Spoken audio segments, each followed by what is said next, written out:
انہوں نے قائم کیا۔ ایک منزل پر جب محرم کا چاند نمودار ہوا تو لوگوں نے دیکھا کہ دیوار سے ٹیک لگا کر گریا کر رہے ہیں، سر نیوڑا کے بیٹھے ہیں اور گریا کر رہے ہیں، اور بری طرح گریا کر رہے ہیں۔ بعض لوگوں نے سمجھا کہ محرم کا چاند نمودار ہوا ہے اس لیے گریا ہو رہا ہے۔ شاگرد آئے، تعزیت پیش کی، لیکن ان کا گریا تھما نہیں۔ کہا کہ اتنا رونے کا سبب کیا ہے؟ کہا رونا اس لیے ہے کہ حکومت وقت نے، شہنشاہ کی حکومت تھی اس وقت انقلاب سے پہلے، حکومت وقت نے پابندی لگا دی ہے عزاداری پر۔ تو میں سوچ رہا ہوں کیا ہوگا۔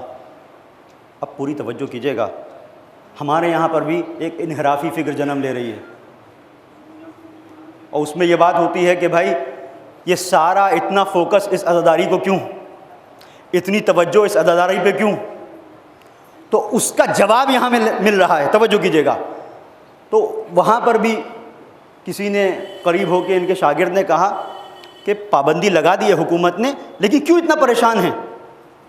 دین خدا پر تو پابندی نہیں لگی۔ دیکھیں ایسا ہوتا ہے نا، کبھی خدا نہ خواستہ کہیں ایسا ہو جائے، ہمارے یہاں ہم ہر سال خاص طور پر ہر ایک گھر میں ایک خاص انداز ہوتا ہے کہ ہمیں محرم ایسے منانا ہے، اور خدا نہ خواستہ کوئی ڈسٹربنس آ جائے، کسی کی طبیعت خراب ہو جائے، کچھ ہو جائے، تو وہ شخص جو واقعی عزادار ہے پریشان رہتا ہے۔ اس کے دوستوں کو پتہ نہیں ہوتا، وہ کہتے ہیں کیوں اتنا پریشان ہو؟ وہ سمجھتے ہیں کہ شاید یہ گھر میں جو ایکسیڈنٹ ہو گیا یا کوئی مریض ہو گیا اس کی وجہ سے۔ وہ کہتا ہے نہیں، بات یہ نہیں ہے، بات وہ ہے جو تمہیں جتنا بھی سمجھاؤں تم سمجھ نہیں سکتے۔ اس لیے نہیں پریشان ہے کہ بیماری اور آزاری اور یہ سارے مسائل تو لگے رہتے ہیں، اس لیے پریشان ہیں کہ جس طریقے سے گریے کا حق ہے فلاں مشکل کی وجہ سے ادا نہیں کر سکتے، اور یہ ہماری طہارت باطنی کی دلیل ہے۔ اب پوری توجہ کیجیے گا۔ تو یہاں پر اس شاگرد نے آگے بڑھ کے ہاتھوں کو جوڑا کہ حضور آپ نے تو اتنے بڑے حوضے کی بنیاد رکھی ہے، دین خدا تو تعطیل نہیں ہوا، دین خدا پر تو پابندی نہیں ہے، نماز پہ تو پابندی نہیں ہے، روزے پر بھی پابندی نہیں ہے، تلاوت قرآن پر بھی پابندی نہیں ہے، یہ سارے اعمال جو دین کے عنوان سے ہیں آپ تو انجام دے سکتے ہیں، اتنا گریے کی ضرورت کیا ہے؟ صرف عزاداری ہی پہ تو پابندی ہے، اور عزاداری کوئی واجب عمل تو ہے نہیں، توجہ کیجیے گا، مستحب ہی تو ہے، اور مستحب پر اگر پابندی لگا دی تو کون سی ایسی پریشانی کی بات ہے؟ واجب پر تو نہیں ہے نا۔ پریشانی وہاں پہ ہوتی جو کہا جاتا کہ نماز مت پڑھو، روزہ مت رکھو، حج مت کرو، یہ ساری چیزیں دین کے فرامین پر عمل مت کرو۔ بہت خوبصورت جواب دیا ہے تاریخی، کہتے ہیں کہ مسئلہ تو یہی ہے کہ بات تمہاری سمجھ میں نہیں آئی، یہ مستحب عمل ضرور ہے، لیکن ایسا مستحب ہے جس کے دامن میں ہزاروں واجب تربیت پاتے ہیں۔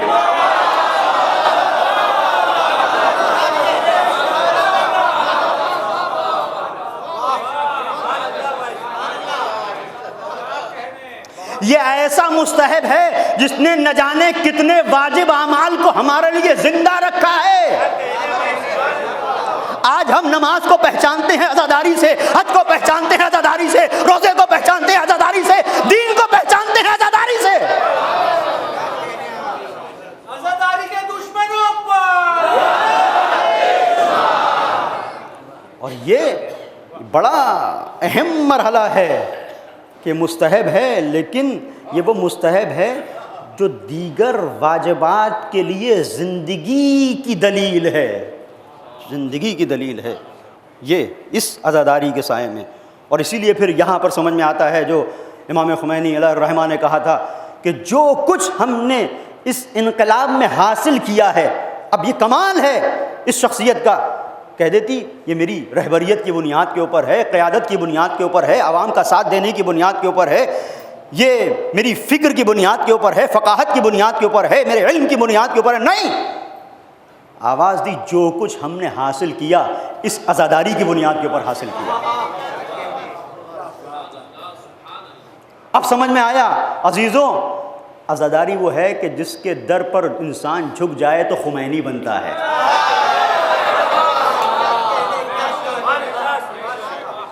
اور یہاں سے سمجھ میں آتا ہے کہ کس طرح حضرت زینب کبریٰ نے اس عزا کو ہمارے لیے تحفے کے طور پر، ایک ہدیے کے طور پر بطور امانت ہمارے حوالے کیا ہے۔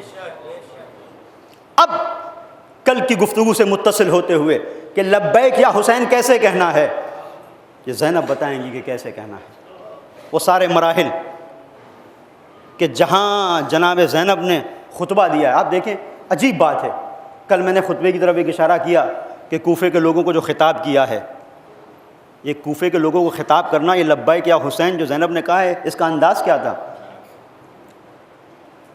منطق مظفر کتاب ہے شیخ مظفر کی، اس کے اندر انہوں نے ایک گفتگو کی ہے، کچھ چیزیں ایسی ہیں جن کا تعلق فن سے ہے، فن سے ہے، اسی لیے کہتے ہیں فن خطابت۔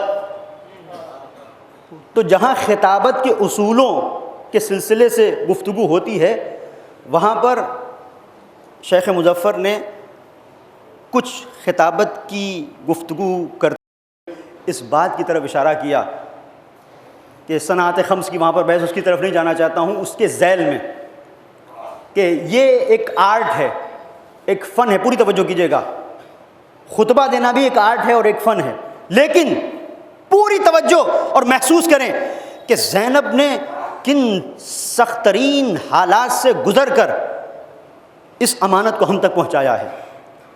وہ جو خطبہ دیا ہے اس کا انداز کیا تھا؟ کچھ سامنے کی چیزیں ہیں۔ ایک خطیب کے لیے ضروری ہے کہ جب وہ گفتگو کر رہا ہو تو لوگ اس کی باتوں کو سن رہے ہوں۔ جیسے میں گفتگو کر رہا ہوں، آپ میری بات سن رہے ہیں۔ ابھی تھوڑی دیر پہلے یہاں پر کیمرہ صحیح ہو رہا تھا، اس کو لگایا جا رہا تھا، بہرحال میں محسوس کر رہا تھا کہ ڈسٹرب ہو رہا ہے، کوئی بیچ میں اگر اٹھ جائے، کھڑا ہو جائے، ڈسٹربنس ہوگا، تو خطیب اپنی بات کو صحیح طریقے سے رکھ نہیں سکتا، ایک مرحلہ۔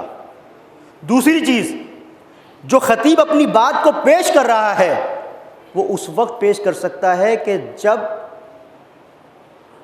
اس کی خطابت سے پہلے یا اس کے خطبے سے پہلے اس کے ساتھ کوئی دلخراش حادثہ نہ ہوا ہو، اس کا ذہن، جو باتیں اس کے ذہن میں ہیں اسے کہنے کے لیے پرسکون ہو۔ دوسری منزل۔ تیسرا رکن، جب وہ اپنی باتوں کو بیان کر رہا ہے تو دشمن وہاں پر موجود نہ ہو۔ وہ اپنی باتوں کو جب بیان کر رہا ہے، دیکھیں یہاں پر میں اپنی باتوں کو بیان کر رہا ہوں، سب دوست داران اہل بیت اطہار علیہ السلام، سب، اگر کہیں پتہ چل جائے کہ فلاں کوئی ایک اسلحہ لے کے بیٹھا ہوا ہے، یہ وہ، تو کتنا بڑا خطیب ہو، جتنی بھی تیاری کر کے آیا آدھا بھول جائے گا۔ یہ ہے نفسیاتی باتیں ہیں نا عزیزو، آپ سب محسوس کر رہے ہیں۔ اور ایک اور مرحلہ، جو خطیب خطابت کر رہا ہے، جو گفتگو کر رہا ہے، تو اسے گفتگو کے لیے اشاروں کی بھی ضرورت ہے، تو ضروری ہے کہ اس کے ہاتھ اور پیر آزاد ہوں۔ اب عزیزو سوچو، زینب نے کوفے میں خطبہ دیا، مجمع، وہ مجمع ہے کہ جس میں کچھ اپنے ہیں اور اپنے بھی کچھ ایسے بڑے عجیب کہ جنہوں نے بیعت کی اور بیعت کو توڑ دیا، اور بہت سے ایسے ہیں جو دشمن ہیں، نہ جانے کتنے وہ ہیں جو اسلحوں سے لیس ہیں۔ اور جو زینب خطبہ دے رہی ہے تو کس عالم میں دے رہی ہے؟ ابھی واقع کربلا رونما ہوا ہے، زینب کے دل پہ داغ ہے، جہاں اکبر کا، جہاں قاسم کا، جہاں اون محمد کا، وہاں زینب کے دل پر داغ ہے اس کے بھائی عباس کا۔ اور اس کے بعد ان تمام غموں کو زینب اپنے سینے پہ لیے ہوئے ہے، اور لینے کے بعد اس مرحلے پر ہے کہ جب خطبہ دے رہی ہے تو ہر خطیب کے لیے ضروری ہے اس کے ہاتھ آزاد ہوں۔ زینب کے ہاتھ پسے گردن بندھے ہوئے ہیں، پسے گردن بندھے ہوئے ہاتھوں کے بعد زینب نے جو خطبہ دیا ہے تو ایک مرتبہ راوی کہتا ہے، خدا کی قسم جو تم بول رہے ہو، تم سے بہتر بولنے والا کوئی نہیں، تم سے اچھا خاندان کسی کا نہیں، تم شرف کی منزلوں پہ ہو، تم کمال کی منزلوں پہ ہو۔ عزیزوں، ہاتھ پیر آزاد ہو کر ذہنی سکون کے ساتھ مجلس پڑھ لینا، خطبہ دے لینا، یہ آسان ہے۔ بندھے ہوئے ہاتھوں کے ہاتھ، بندھے ہوئے ہاتھوں کے ساتھ کوفے میں خطبہ دے کے کوفے کے قلعے کو یزید کے لیے مسمار کر دینا، یہ زینب کا کمال ہے۔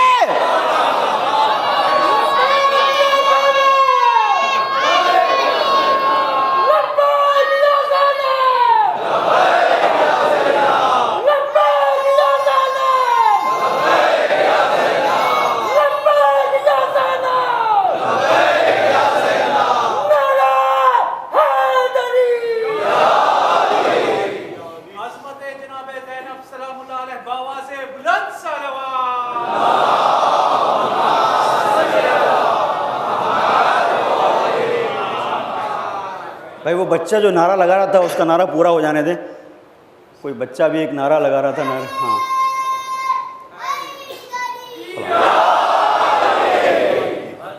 خاص طور پر جب یہ بچے نعرہ لگائیں تو اس سے ماں کی تربیت کا پتہ چلتا ہے, اس کی پاکیزگی کا پتہ چلتا ہے کہ عشق علی گھٹی میں اس طرح سے پلا دیا کہ جہاں بھی عشق حیدر کرار کی بات ہوگی, جہاں پر بھی اہل بیت اطہار علیہ السلام کا ذکر آئے گا, اپنے وجود کے ساتھ نعرہ لگتا ہے, یعنی اس میں لگانے کی ضرورت نہیں ہوتی ہے.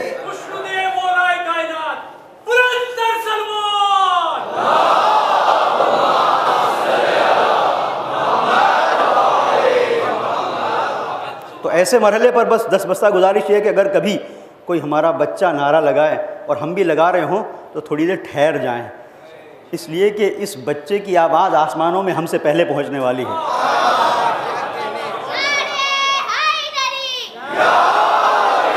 سلامت رہے. تو عزیزو اب اس کو محسوس کیجئے گا کہ جناب زینب نے کیا انداز اختیار کیا ہے. یہ لوگ رو رہے ہیں اور راوی کہتا ہے کہ اسی کے بعد فوراً خطبے کے بعد لوگوں نے گفتگو کرنا شروع کر دی کہ ابن زیاد تو نے کیا کیا, اور وہی کوفہ پھر سراپا احتجاج بن گیا. یہ جو ہم سنتے ہیں جناب مختار نے انتقام لیا, اس انتقام کی بنیاد اس وقت رکھ دی تھی زینب نے جب کوفے میں خطبہ دیا تھا. ہر ایک وار جو مختار کر رہے تھے اس وار کے ساتھ کاٹ تھی جناب زینب کے خطبے کی. یہ توابین جو اٹھے ہیں یہ جناب زینب کے خطبے کی بنیاد کے اوپر, اس کو محسوس کریں. اور عجیب انداز ہے لبیک یا حسین کا. جب یہ زینب دربار ابن زیاد میں پہنچی, سر کو جھکا کے زینب کھڑی ہے, بالوں سے پردہ کیا ہوا ہے, اور یہ وہ منزل ہے کہ ابن زیاد تخت پہ بیٹھا ہے. اب آپ سوچیں, ذرا محسوس کریں, تخت پہ, اور کون سے تخت پہ بیٹھا ہے کہ جہاں مولا کی خود حکومت تھی, جہاں مولا کی خود حکومت تھی کوفے میں, وہاں پر ابن زیاد بیٹھا ہے تخت پر. تو زینب کو تو اس منزل پر ٹوٹ جانا چاہیے تھا کہ آج میں وہاں آئی جہاں میرے بابا کی حکومت تھی. خاموشی سے زینب جب داخل ہوئی ہے پروقار انداز میں, تو ایک مرتبہ ابن زیاد کہتا ہے من ہذہ المتکبرہ, یہ تکبر کرنے والی خاتون کون ہے؟ تو زینب نہیں بولی, کسی نے اشارہ کیا ہے, ہذہ زینب بنت علی, زینب بنت علی ہے. اب محسوس کیجئے گا عزیزوں, کل بھی میں نے فضائل کے گوشے کچھ بیان کیے تھے, لیکن یہ عشق ہے, عشق اہل بیت, کہ جب ہم ان کی ان فضیلتوں کا تذکرہ کرتے ہیں کہ جو شدتوں کے سائے میں, سختیوں کے سائے میں ان کی فضیلتیں آشکار ہوئی ہیں, تو آنکھوں سے آنسو رواں ہو جاتے ہیں. اس کا مطلب یہ نہیں کہ مصائب, تو بعض ہمارے احباب نے کہا کہ کل پتہ ہی نہیں چل رہا تھا مصائب کہاں ہیں اور فضائل کہاں ہیں. نہیں عزیزوں, یہ کمال ہے اہل بیت کا کہ ان کی جہاں فضیلتیں ہیں وہاں مصائب میں بھی ان کی فضیلتیں ہیں. یہ کمال ہے. اور اس کو آپ دیکھیں کہ جب داخل ہوئی ہیں تو اب خطاب کیا ہے جب, تو بہت بڑی منزل ہے کہ بھرے دربار میں پوچھ رہا ہے یہ کون ہے تکبر رکھنے والی خاتون. اب زینب نے یہاں پر جواب نہیں دیا, کسی نے کہا کہ یہ زینب ہے. اس منزل پر عجیب جملے کہے, کہتا ہے الحمدللہ الذی فضحکم وَأَكْذَبَ أُحْدُوثَتَكُمْ. زینب کو توڑنے کے لیے جملہ کہا, فریادیں بلند ہو جائیں زینب کی. سوچ رہا تھا کہ زینب کے گریے کی آواز بلند ہوگی تو میری فتح کا اعلان ہو جائے گا. زینب نے کہا کہ یہ آرزو خاک ہو جائے گی. ادھر اس نے آواز دی, معاذ اللہ جو جملے ہیں اس کا ترجمہ اور مفہوم یہ ہے الحمدللہ الذی فضحکم وَأَكْذَبَ أُحْدُوثَتَكُمْ, خدا کی قسم جس نے تمہیں خار و رسوا کیا. معاذ اللہ, یہ کہتا ہے جناب زینب سے کہہ رہا ہے الحمدللہ الذی فضحکم وَأَكْذَبَ أُحْدُوثَتَكُمْ, جس نے تمہاری باتوں کو جھوٹا کر دیا. یہ زینب سے خطاب کر کے تخت پر بیٹھ کر یہ خطاب کر رہا ہے, اور زینب اسیر بنا کے لائی گئی ہے. کیا ہونا چاہیے تھا؟ زینب کی چیخ نکل جاتی، سامنے سر ہے، نوک نیزہ بھائی کا سر ہے، عباس جیسے بھائی کا سر ہے، لیکن نہیں، یہ ہے لبیک یا حسین۔ ایک مرتبہ لب و لہجے کو تبدیل کیا اور سر کو اٹھا کے ایک جملہ کہا، الحمدللہ الذی کرمنا بنبیہ محمد۔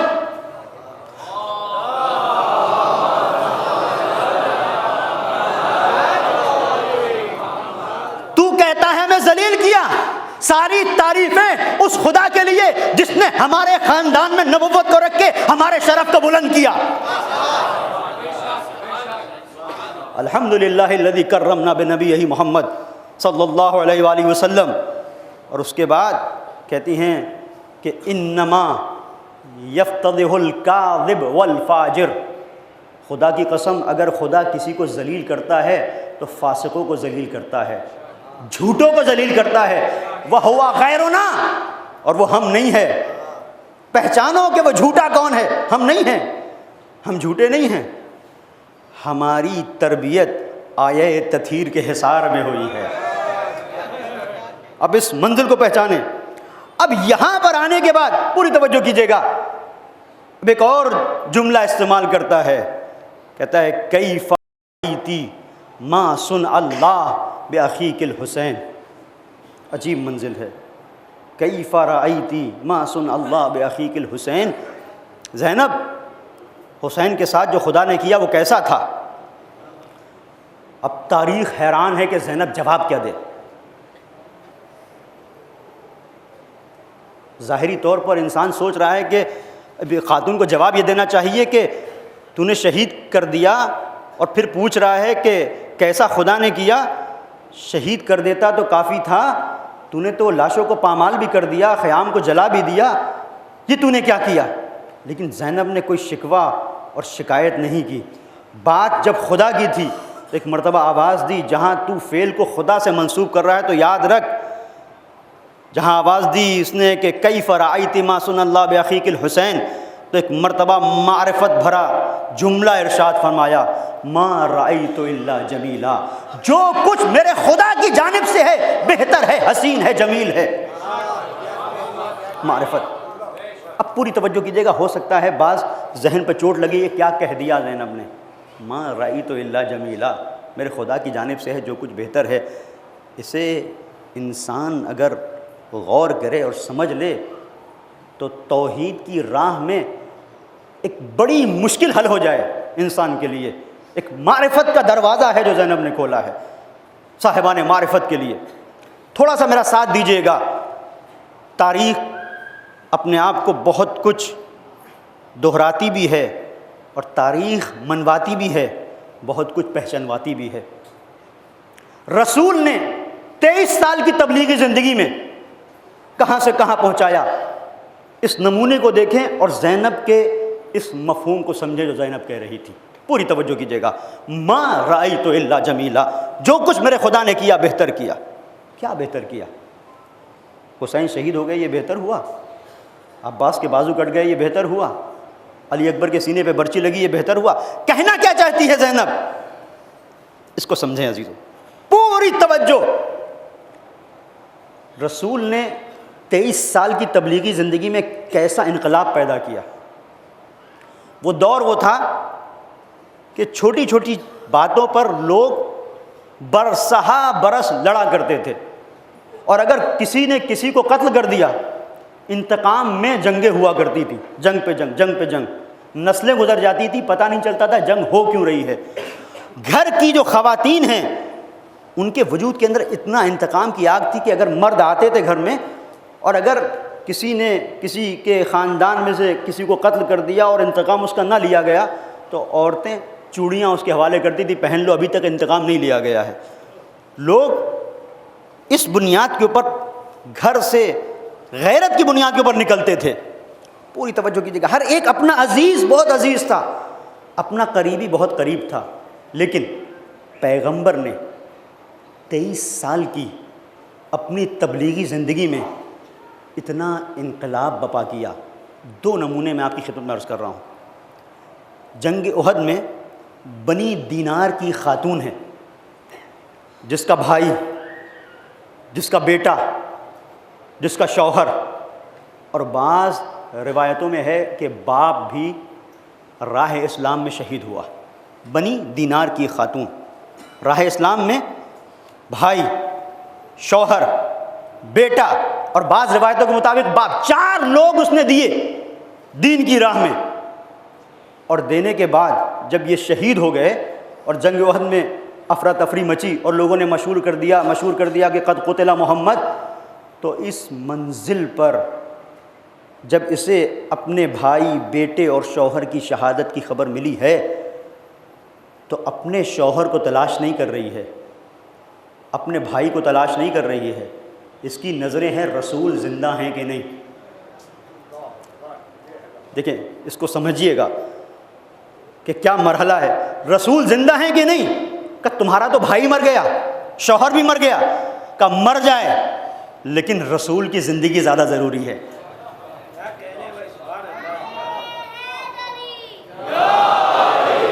رسول کی زندگی زیادہ ضروری ہے۔ ایک اور خاتون جس کا تاریخ نے نام لکھا ہند، تاریخ نے نام لکھا ہند، یہ وہ ہند نہیں ہے جس کا تعلق بنی امیہ کے گھرانے سے ہے، یہ وہ ہند ہے کہ جو جنگ احد میں ثابت قدم رہی، جنگ احد میں ثابت قدم رہی۔ بہت عجیب واقعہ ہے جنگ احد کا، عجیب جنگ ہے جس کو کبھی اور عرض کروں گا، لیکن ابھی صرف واضح یہ کرنا ہے کہ جناب زینب نے جو جملے ارشاد فرمائے ہیں، ما رأیت الا جمیلا، یعنی کیا کہنا چاہا ہے، اس کو سمجھانے کے لیے پوری توجہ کیجیے گا۔ یہ رسول کی تربیت کا اثر تھا کہ وہ خاتون جو بغیر انتقام لیے گھر میں کوئی کام کرنے کے لیے تیار نہیں تھی، آہیں، سسکیاں، نالے، آہوزاری کہ نکلو انتقام لو، جب تک انتقام نہیں ملے گا تو میرا دل ٹھنڈا نہیں ہوگا، یہ کیفیت اس کے وجود کے اندر اتنا انقلاب پیدا کر دیا کہ بیٹا بھی مر گیا، بھائی بھی مر گیا، شوہر بھی مر گیا، یہ نہیں کہتی کہ پہلے انتقام لو، بلکہ یہ کہتی ہے رسول اللہ باحیات ہیں کہ نہیں۔ دوسری خاتون ہند، اس کے ساتھ بھی بھائی، شوہر، بیٹا، اور اس کی داستان عجیب ہے۔ اپنے بھائی، شوہر اور اپنے بیٹے کی لاش کو لاد کر اونٹ کے اوپر لے کے آ رہی ہے احد کے میدان سے، اور رسول کی ازواج میں سے ایک جن کا نام تاریخ میں ہے، وہ رسول کی زوجہ اس سے سوال کرتی ہیں تم کہاں سے آ رہی ہو؟ کہا کہ میں احد کے میدان سے آ رہی ہوں، احد کے میدان سے آ رہی ہوں۔ تو یہ آہستہ آہستہ کیوں چل رہی ہو؟ کیا اس کے اوپر کچھ بوجھ ہے، کچھ بار ہے؟ کہ جنگ احد کا معاملہ کیا ہے؟ ابھی نہیں بتایا کہ کیا ہے اس پہ، کہ جنگ احد کا معاملہ کیا ہے؟ کہ خدا کا شکر ہے کہ رسول زندہ ہے۔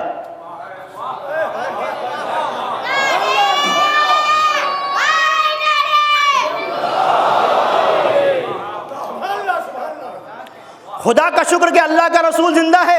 اور جملہ ہے تاریخ میں، کلو مصیبت بعدک جلل، یا رسول اللہ آپ کی زندگی کے ہوتے ہوئے ہر مصیبت مجھے برداشت ہے، اس لیے کہ آپ کی حیات، اب آپ کی حیات اتنی بڑی ہے کہ بیٹا مر جائے تو قبول، بیٹا مر جائے تو قبول، شوہر مر جائے تو قبول، بھائی مر جائے تو قبول، ان سب کی زندگی کی وقت نہیں، آپ کی زندگی کی وقت ہے۔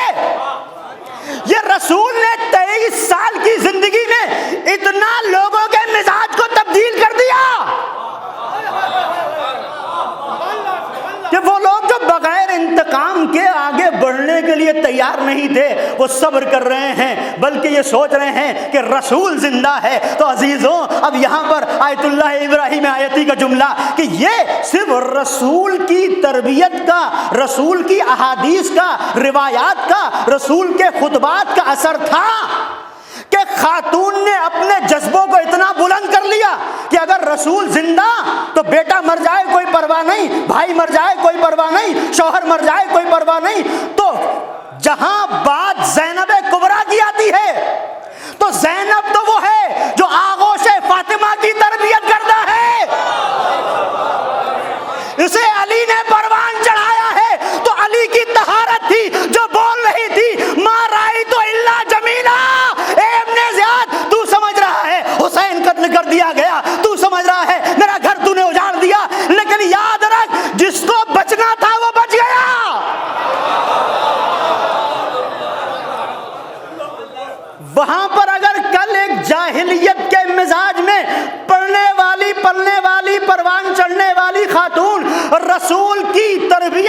بنیاد کے اوپر اس منزل پر پہنچ سکتی ہے کہ نہ اسے اپنے بھائی کا غم ہو، نہ اپنے بیٹے کا غم ہو، نہ اپنے شوہر کا غم ہو، اس لیے کہ رسول زندہ رہ جائے تو منزل یہ ہے کہ جناب زینب آواز دے رہی ہیں ما رأیت الا جمیلا، حسین شہید ہو گیا تو کیا ہوا، وہ دین جس کو بچانے کے لیے نکلا تھا اسے دنیا میں تا قیام قیامت محفوظ کر گیا، دین حسین باقی ہے، اس سے بہتر کیا ہوگا۔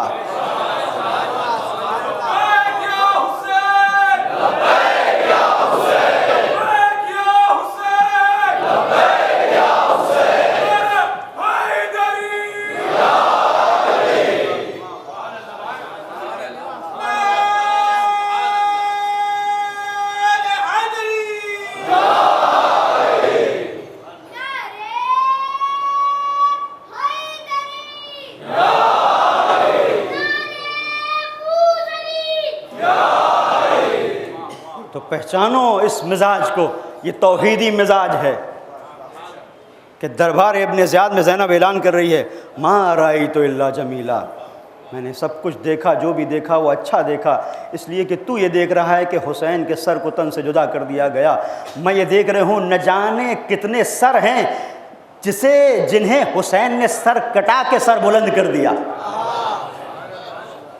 وہ سر بلند رہیں گے ہمیشہ کے لیے اس دنیا میں، اس عزاداری کے سائے میں۔ تو یہ دیکھ رہا ہے کہ حسین کا سر تن سے جدا کر دیا، میں یہ دیکھ رہی ہوں کہ حسین نے سر کٹا دیا لیکن دین آشنا نے دی۔ اور بہت بڑی منزل ہے، پیغمبر کی عظمت کس لیے ہے؟ اس لیے کہ خاتم المرسلین ہیں۔ خاتم المرسلین کیا مطلب؟ یعنی آخری نبی، دین کی بنیاد کے اوپر اہمیت ہے پیغمبر کی، یہ دین لے کے آئے۔ تو حسین وارث انبیاء ہے، حسین نے جس چیز کو بچایا ہے وہ دین ہے، دین خدا بچ گیا، اس لیے زینب آواز دے رہی ہے جو کچھ دیکھا میں نے اچھا دیکھا۔ ہاں دین پر حرف آتا تو یہ منزل تھی، یعنی بتانا یہ چاہتی ہے زینب کہ اصل منزل یہ ہے کہ جہاں پر دین خدا آواز دے رہا ہو، جہاں پر رسول خدا آواز دے رہے ہوں، وہاں پر تم ثابت قدم ہو، وہاں پر ڈٹے رہو، یہ منزل ہے۔ اور اسی کو آپ دیکھیں سید الشہداء نے کس حسین انداز میں کربلا میں واضح کیا ہے کہ جہاں پر حسین اپنی مصیبتوں کا تذکرہ نہیں کرتے، جہاں پر حسین کہتے ہیں پروردگار حسین سب کچھ برداشت کر لے گا، یہ سوچ کے کہ جو کچھ ہو رہا ہے وہ تیری نظروں کے سامنے ہو رہا ہے۔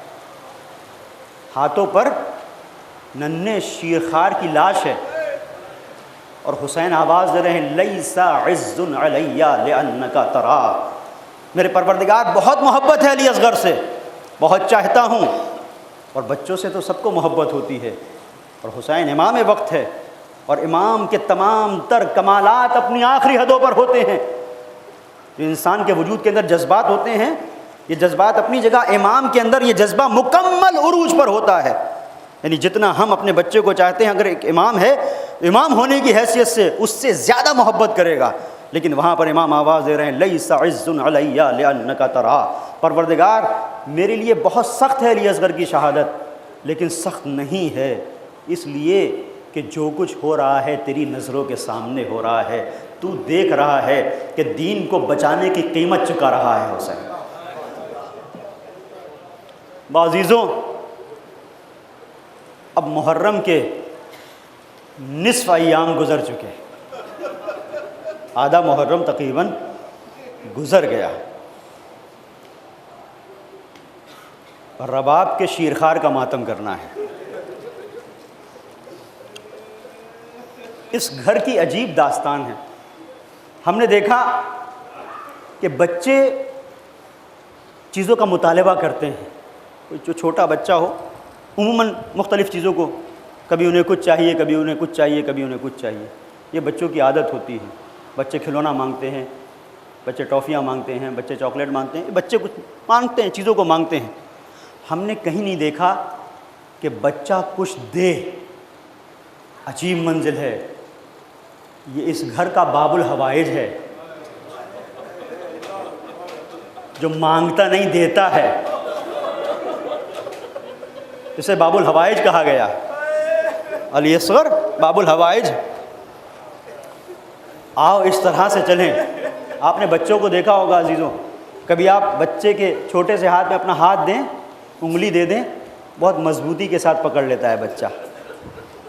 ایک جملہ کہہ رہا ہوں عزیزوں، آؤ اس منظر کو یاد کرو کہ حسین ننھے سے بچے کو لے کر اشقیاء کے درمیان کھڑا ہے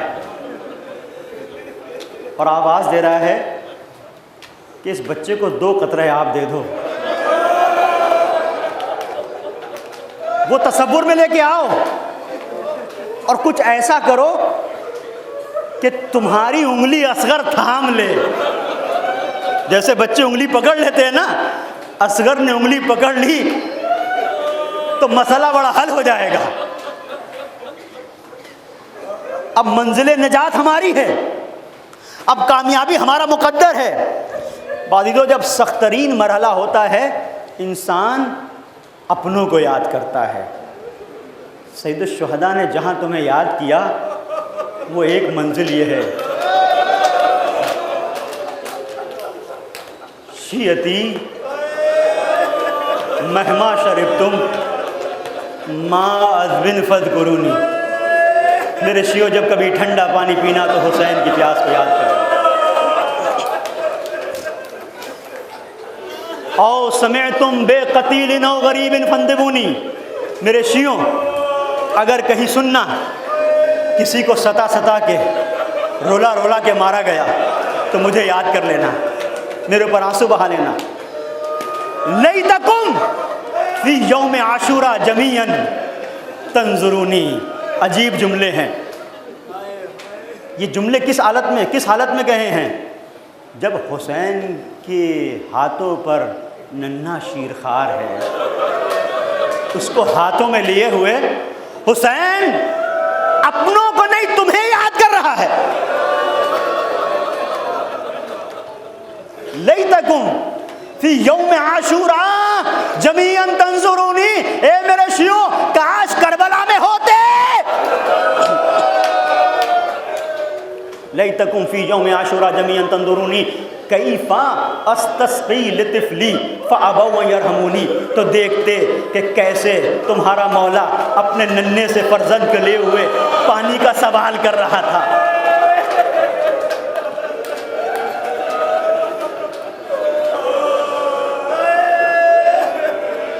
فابوا ان یرحمونی، لیکن رحم کرنے سے انکار کر دیا۔ انکار کر دیا ہوتا تو ٹھیک ہے، ارے کوئی تیر چلا کے انکار کرتا ہے، نہ پلاتے پانی، منع کر دیتے۔ فَأَبَوْا أَن يَرْحَمُونِي۔ اور اس کے بعد عجیب جملے ہیں، جب آئے ہیں لے کے، عجیب منزل عزیزوں شہادت علی اصغر میں کس کس گوشے پر انسان نظر ڈالے۔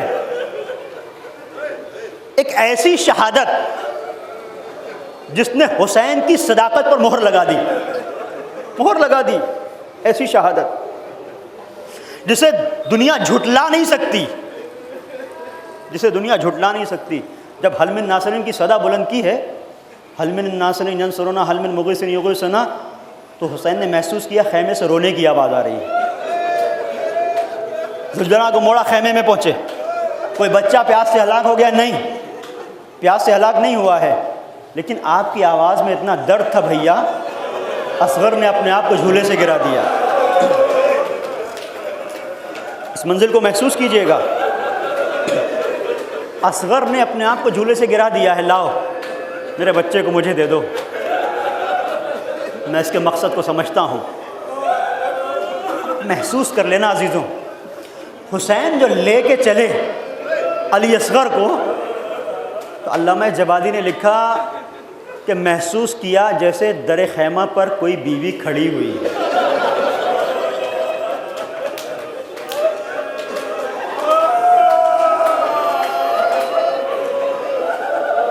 بیوی کھڑی ہوئی ہے، رواں رباب کچھ کہنا چاہتی ہو؟ جملے ہیں، کیا کہے رباب؟ کیا کہے گی رباب؟ کچھ نہیں، بے بسی کو محسوس کریں، کچھ نہیں. پھر کیوں کھڑی ہو؟ آخری بار اپنے چاند کے ٹکڑے کو دیکھنا چاہتی ہوں.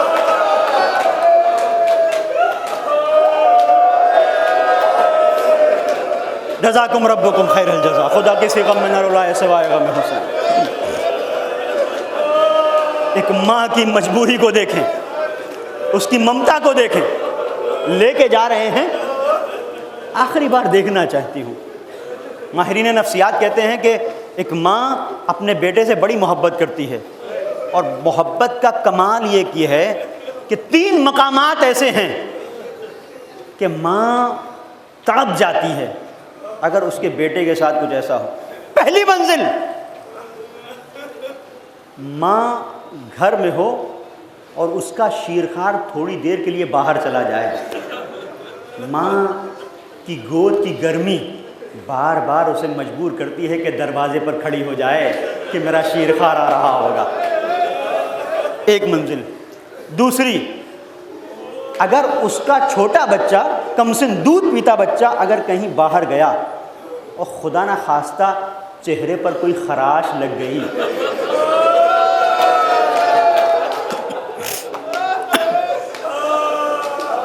بچے کو دیکھتی ہے بے ساختہ، کبھی ماتھے کا بوسہ لیتی ہے، کبھی رخسار کو چومتی ہے، کبھی لبوں کا بوسہ لیتی. میرے لال تجھے کیا ہو گیا؟ کہاں چلا گیا تھا؟ چوٹ تو نہیں لگی؟ یہ چوٹ مجھے لگ جاتی، تیرے رخسار پر نشان نہ ہوتا. یہ دیکھا ہے نا، یہی ہوتا ہے نا. تیسری منزل، ماں کا بچہ کہیں باہر گیا ہو اور بھوکا اور پیاسا ہو، ماں تڑپ جاتی ہے، اسے چین نہیں ملتا، در و دیوار سے ٹکراتی ہے. کچھ ایسا ہو جائے کہ بچے تک کھانا پہنچ جائے، پانی پہنچ جائے. سوچو کیسی ماں ہے اب کہ اس کا بچہ جا رہا ہے، دور بھی جا رہا ہے، ماں کو دوری بچے کی گوارا نہیں، اور جب آئے گا تو کوئی خراش نہیں ہوگی، ذبح ہو کے آئے گا.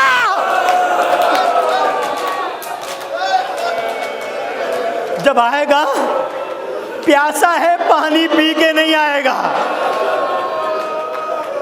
اس منزل پر عزیزو، حسین اس منزل سے گزر کے جب پہنچے، تمہیں یاد کیا، میں نے عرض کر دیا نا، اس مجبوری میں، اس بے کسی میں مولا نے کسی اور کو یاد نہیں کیا ہے، آواز دی ہے. شیعوں تم کاش کربلا میں ہوتے، آج تم مصائب سن کے تڑپ تڑپ کے دہاڑے مار مار کے روتے ہو. کاش تم ہوتے تو محسوس کرتے کتنی غربت میں تمہارا مولا کھڑا ہوا تھا اور حسین آواز دے رہے تھے، یا قوم.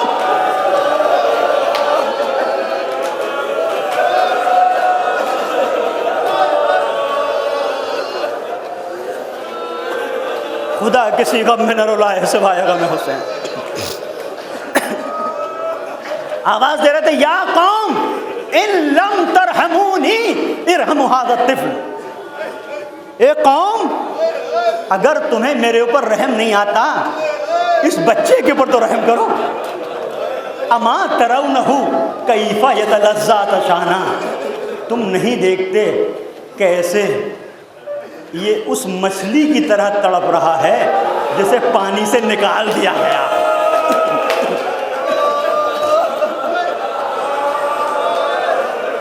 نہیں ہوئے معنی عزیزوں، تلذی کی لفظ استعمال کی ہے، میں معنی کر رہا ہوں سمجھنا، اپنے مولا کی غربت پہ رونا.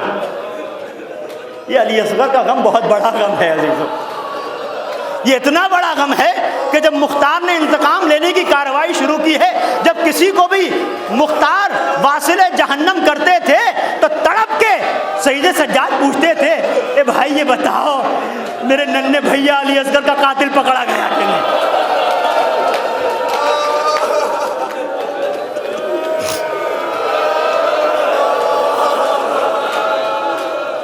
جزاکم ربکم خیر الجزا. عزیزوں، یہ سوچنا جب گریہ آئے، آنسو نکلیں، فریاد نکلے تو سوچنا کہ جہاں رومال زہرا میں تمہارے آنسو جائیں گے وہیں اس ننھی سکینہ کی تسکین قلب کا سبب بھی ہو جائیں گے. جو اصغر گیا تھا تو انتظار کر رہی تھی، لیکن جب آیا تو کس عالم میں آیا؟ تو سب سے پہلے سکینہ نے دیکھا ہے عالم کیا تھا. علیہ السلام اما ترونہ کیف یتلذی، تم نہیں دیکھتے کہ کیسے تڑپ رہا ہے. تلذی کے معنی علماء نے کیے کہ جب مچھلی کو پانی سے نکالا جاتا ہے 3 حالتیں ہوتی ہیں.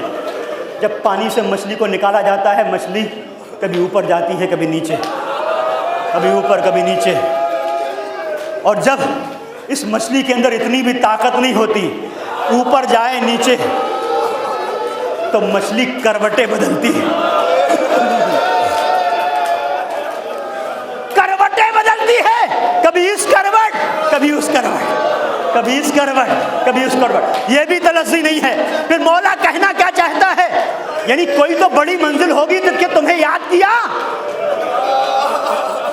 کسی اور مقام پہ یاد نہیں کیا. علی اکبر کے سینے پہ برچی کا پھل لگا تمہیں یاد نہیں کیا. عباس کے بازو اٹھائے کٹے ہوئے تمہیں یاد نہیں کیا. قاسم کی پامال لاش کو لے کے آئے تمہیں یاد نہیں کیا. اس کا مطلب بہت سخت منزل تھی. جو تیسرا معنی ہے تلذی کا اس کو سننا اور اپنے مولا کی غربت پر آنسو بہانا. مچھلی کی تیسری کیفیت کیا ہوتی ہے؟ جب اس کے اندر اتنی طاقت نہیں ہوتی کہ اوپر اور نیچے جائے، جب اتنی طاقت بھی نہیں ہوتی کہ کروٹیں بدلے، تو مچھلی کیا کرتی ہے؟ کبھی منہ کو کھولتی ہے کبھی بند کر لیتی ہے.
یہی انداز ہونا چاہیے. اب عجیب منزل ہے، بچہ امام کے ہاتھوں پہ منقلب ہو گیا. آپ نے اب تک دیکھا آخری ضرب جب بھی کسی کے لگی کسی نے کہا یا مولا. بہت حساس جملہ ہے عزیزو. دل پہ چوٹ لگے تو یا زہرا کہہ کے رونا. جب عباس کے سر پہ گرز لگا یا مولا ادرکنی، مولا مدد کیجئے، سینے پہ برچی لگی، یا بتا علیکہ من السلام، سلام کیا۔ قاسم کے اوپر جب ٹاپے پڑتی تھی آوازیں تھے یا اماں یا اماں، لیکن عزیزو علی اصغر اتنا پیاسا تھا، اتنا پیاسا تھا، تیر لگا تو کچھ کہہ نہ سکا، پلٹ گیا۔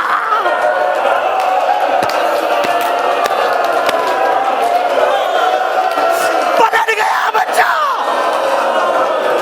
یعنی ہچکی بھی نہ لے سکا۔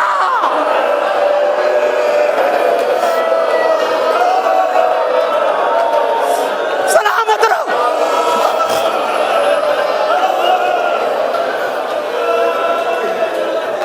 بس دو جملے عزیزو، حسین نے بچے کو لیا،